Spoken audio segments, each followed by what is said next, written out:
couldn't hit a shot though. I was doing well with the charge rifle, but when I got close up and that R301 with a gold barrel stabilizer, couldn't hit a No fucking chance. shot. Hold on, let me check something.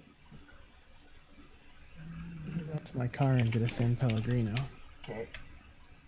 I left it in the car because it's 34 degrees outside. Oh, that's gonna be nice and cold. Hopefully.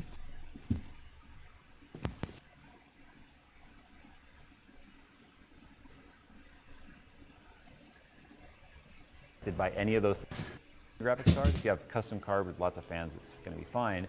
But what it's doing is come down about 5 spots below that, go to filter texture 1%. So what that at least means is that having the launchers open and then having those tabs and stuff going in Google at least didn't cause us a noticeable difference whatsoever when doing our maximum benchmarking and stuff. Which also means that, you know, that's usually when we're seeing some CPU bound stuff. So I don't know what's going to happen here. I don't know if our score is going to truly change. But all I did was just go into Defender, turn off all the real-time protection stuff. But one other thing worth pointing out too is that Defender does reset itself after boot. So it's freezing turn itself back on every outside. time you restart the system. Really? It's 32. Very I'm first thing so we're glad going I to drained my adjust here is pool going yesterday. to manage my 3D NVIDIA settings, which is real already highlighted. Okay. We're going to This is scroll defaulted. down to where it says Shit, power I didn't pull the management filter mode. plug. It's probably going to say optimal or adaptive, depending on the graphics card that you have. And then we're going to click prefer maximum performance.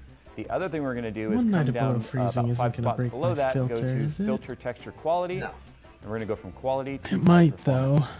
That makes it sound like you're going to Which get a filter? Your fuzzier water image filter? by clicking that. My pool filter. There is no discernible difference whatsoever with image quality. I might have between to go quality out there. and performance. Yeah. So filter's when we were kinda doing fancy. our max overclock Yeah, testing and stuff, I'll be and we're right trying to back. get every single point out of our score that we can, this actually ended up causing us several hundred points of improvement.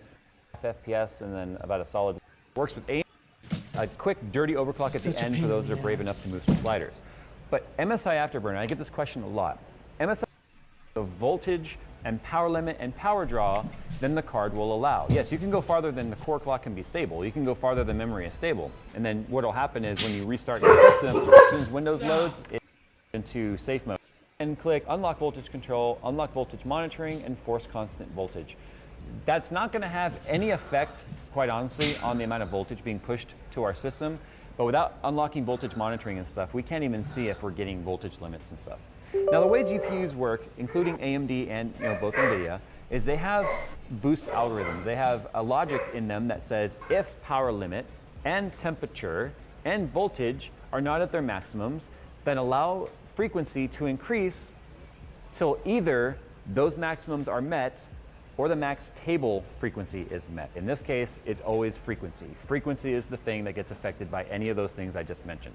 So what we're gonna do right now is we are gonna take our power limit. Everything you've seen so far was with these stock settings. Power limit to 100%, temp limit at 83. 83 is where we would start to see core clocks drop dramatically if we go above that. And then this is fan curve right there. So we're gonna go ahead and take our power limit and move it all the way to the right. And you'll notice temperature moves with it because they are linked. We're not gonna touch anything else. We're just gonna see what that, along with one other thing, fan curve. Fan curve is important. If you're asking for more temperature and you're asking for more voltage, let the fans do their job. It's like trying to add all kinds of power to an engine but not improving its cooling. You're just asking for problems. So we can click this fan tab, click enable user defined, and then this is one I've already gone in and defined. It's a 50% idle and then it ramps up fairly aggressively. I can actually click that box and hit delete. That's a very aggressive curve. It's going to ramp up very quickly. But at 60 degrees, we would be at roughly 75% fan speed. So just by changing those three things, power limit, temp limit, and fan curve, let's see what effect that had on our score. So our new score is an 8,037. We gained another FPS on both. I can't stress how hard it is to gain 1 or 2 FPS in these scores. The biggest thing we found with graphics cards today is temperature. The lower you can get the temperature, the longer it will maintain those higher clocks. The very first step down happens at like 25 Celsius, which is kind of ridiculous. So that's where you would be done, and it's up to you to determine whether or not the little bit of FPS that you've gained is worth the effort. Fortunately, it's not much effort. You can save these things in MSI Afterburner. They can start every time you start Windows. You're up and running every time. But because we're brave around here and we like to go for broke, we are going to move these sliders. So core voltage is being moved all the way to 100%. I am going to do plus 100 on the core. That's now allowing it to go 100 megahertz higher. I've never had a card from NVIDIA that didn't do 100, plus 100. And then for memory clock, this, believe it or not, has usually a bigger impact on performance than core clock. So we're going to do plus 500 on this particular card because I know that the memory that's used in the Founders Edition cards can handle it. Again, your mileage is going to vary. So plus 100 on the core, plus 500 on the memory, and an increase of 400 points and an actual measurable increase in FPS because we were willing to move the core slider and the memory clock. This is the one that I have most fun with, and obviously this has the most improvements. Now you couldn't move those sliders for overclock and stuff without moving the temp limit and power limit. Those have to all kind of go together, otherwise you're asking for more core, but you're already limited anyway. So you have to move those together. We're still gonna see single-digit FPS improvements in 1440 with this particular card. But if you're anything like us, you like to tinker. It's the same reason why I tear the engines apart on my cars and go for more power and stuff. It's completely unnecessary, but it's fun. So if you guys thought this video was helpful, why don't you go ahead and give it a like and maybe share it with someone that you think could benefit from this. And like I said at the start of this video, if you're one of those power users that have really good tips and tricks that maybe we didn't talk about here, that can give tangible improvements to people's gaming experiences on their cards for free, then please comment down below. But don't put links to things. We've already discussed what happens if you put links down there. Your comment disappears. It goes into the YouTube void. Now we know it's been done already, but come on, in fairness, we thought about doing this a long time ago. It just takes a while for stuff to ship from wish.com. You guys loved our Amazon and monoprice PC build so much that we couldn't resist the urge to do it again, but with a sketchier twist. So strap on, guys, because I can pretty much guarantee that this is not gonna go according to plan.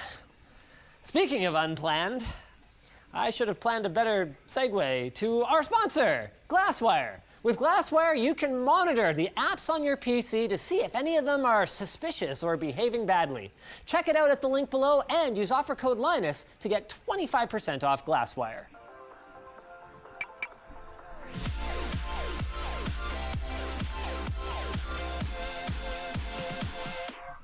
All right, step one, put on my LTT hoodie, lttstore.com. Step two, let's start unpacking this stuff.